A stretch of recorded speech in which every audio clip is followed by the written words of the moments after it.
حکیم الامت علامه اشرف علي تهانوي رحمه الله لس داسې کارونه او اعمال یاد کړي چې دا لس شیان د انسان د ناروغي، د مرض، د فقر، مسکنت او د بے برکتی سبب ګرځي.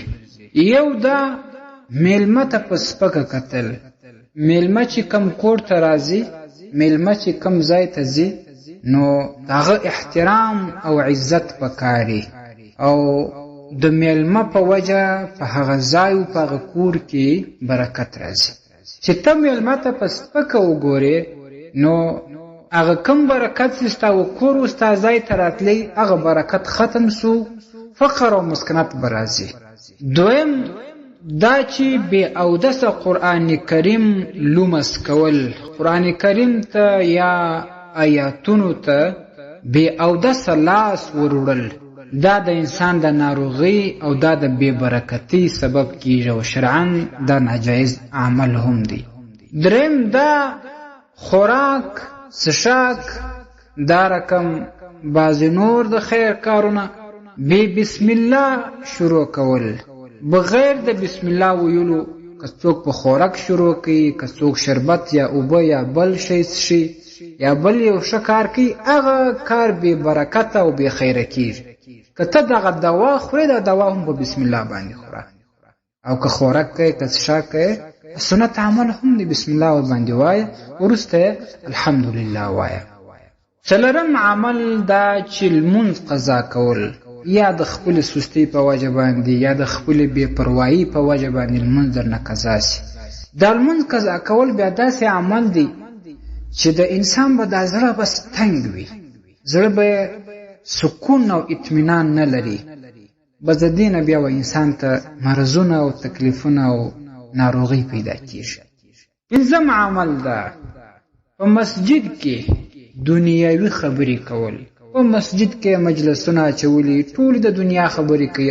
تا دا شی په څو خرڅ کوي، تا په څو واخیستی، تا دا کار څنګه کوي، تا هغه کار څنګه کوي، فلاني سره دې څه وکړل، فلان سره دې څه وکړل. دا د دنیا خبرې په مسجد کې کول، دا د بې خیري او بې برکتي سبب ګرځي. شپږم عمل دا موسیقي یا سندري یا غزلي وغیره دا اوریدل.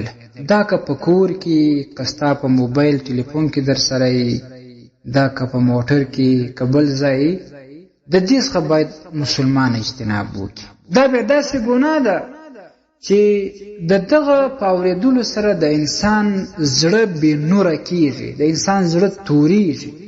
چې کله د انسان زړه تور سي، هغه باندې بیا د دنیا تنګ وي، خلق یې تنګ وي او روحي تکلیف ورته پیدا کیږي.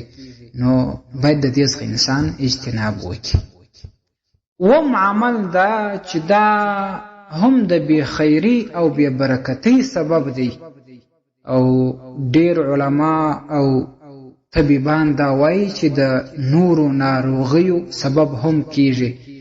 د سهار او د ماښام د لمانځه نه وروسته خوب کول. موږ او تاسو کې ډیر داسې خلک شته، سهار لمونځ وکړي، لمر نه وي راختلی، بغیر د کوم عذره، بغیر د کوم مشکله هغه خوب کوي. که تا ته یو مشکل وي یا یو عذر وي خو خیر، خو که عذر هم نه لري، مشکل هم نه لري، بس هسې د طبیعت د وجې د سهار د لمانځه یا د ماښام د لمانځه نه وروسته فوراً خوب کوي. دا شان بعضې علما وایي چې د مازدیګر د لمانځه وروسته خوب، دا د بې برکتۍ، د بې خیري او دا رقم د فقر او د مسکنت او د نورو مرضیو ناروغیو سبب کیږي. د دې خوب باید اجتناب وسي. چې کله لمر راوخیږي، د هغه وروسته بیا خوب کولی سي، آرام کولی سي، بیا هیڅ مشکل نشته. اتم عمل دا چې په ناپاکه لوښو کې څښاک یا خوراک کول، دا هم د بې خیري او بې برکتۍ سبب کیږي. او دا خو معلومه خبره ده چې په ناپاک او په مردار لوښي کې خوراک کول دا د ناروغیو سبب هم دی.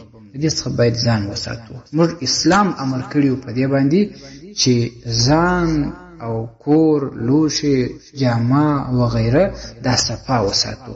دا رقم خپل ماحول، خپل چاپیریال، کم ځای کې ته اوسېږې، کم ځای ته ته ځې، ستا په وس یې هلته خپل د صفایي زیات خیال وساته. دا موږ ته اسلام دا امر کړی دی. او نهم عمل دا چې په ولاړه باندې خوراک کول، دا هم د ناروغۍ سبب کېږي، هم د بېخیرۍ او بېبرکتۍ سبب دی.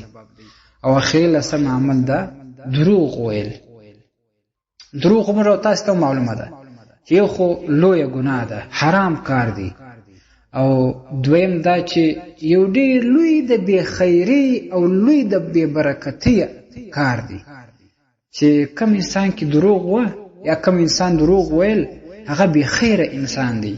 د هغه کور ته، د هغه په مال کې، د هغه په شتمنۍ و جایداد و دکانداري و غیره نورو کاروبارونو کې برکت بیا نه وي، ځکه دا په دروغو جوړ کړی، په دې کې دروغ وایي. دا کس بیا د دروغو قسمونه هم اخلي، هغه یقیني بیا بېخیره کار وي، بېبرکته کار وي.